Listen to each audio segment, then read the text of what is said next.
Wabarakatuh. Salam sejahtera bagi kita semua. Jaya Indonesia.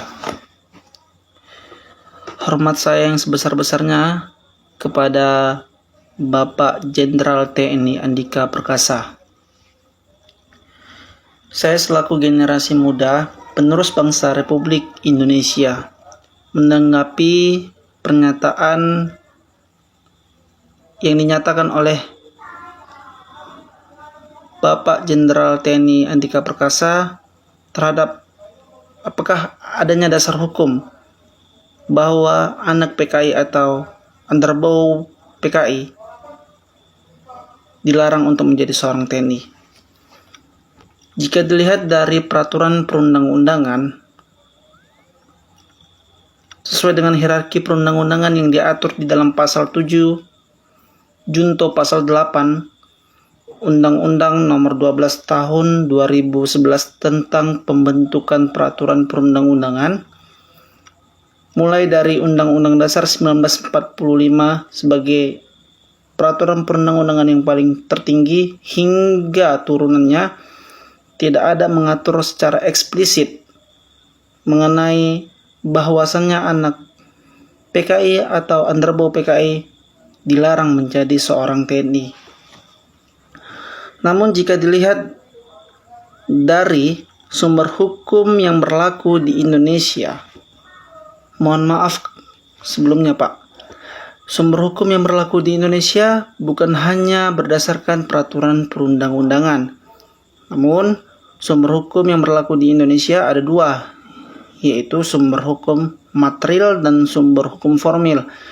Sumber hukum material ini didasari pada norma-norma yang berlaku, seperti norma agama, norma kesopanan, norma kesusilaan, dan juga norma hukum.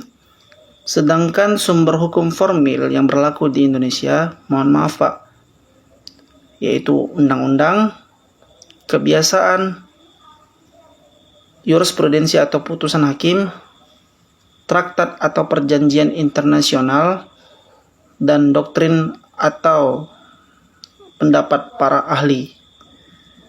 Mengenai pengaturan bahwasannya anak dari PKI atau underbow PKI dilarang untuk menjadi seorang TNI, itu didasari pada suatu kebiasaan Pak, mana kebiasaan ini adalah suatu aturan yang dilakukan secara terus-menerus, yang mana hal ini juga jika dilihat dari upaya TNI yang dilakukan secara terus-menerus mulai dari tahun 1965 hingga saat ini, TNI sangat melarang bahwasannya anak dari PKI atau keturunan PKI atau underbow PKI untuk menjadi seorang TNI.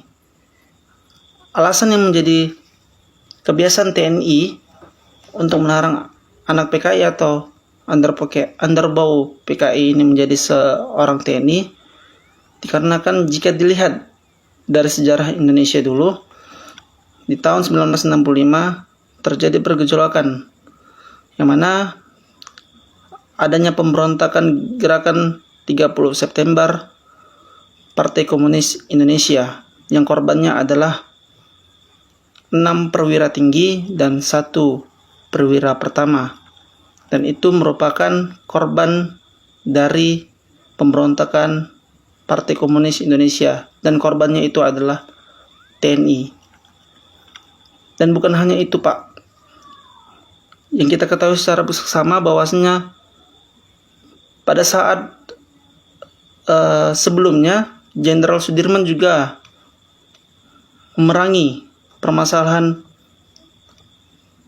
paham komunis yang berlaku di Indonesia ini untuk diberantas sampai ke akar-akarnya. Dan itu kita ketahui bahwasannya Jenderal Besar Sudirman juga pernah memeranginya di wilayah Madiun agar paham-paham komunis ini tidak berkembang begitu saja. Namun kebijakan ini yang menyatakan bahwasanya TNI melarang anak PKI atau underbow PKI menjadi seorang TNI itu memang pada dasarnya tidak ada diatur dalam peraturan perundang-undangan Pak.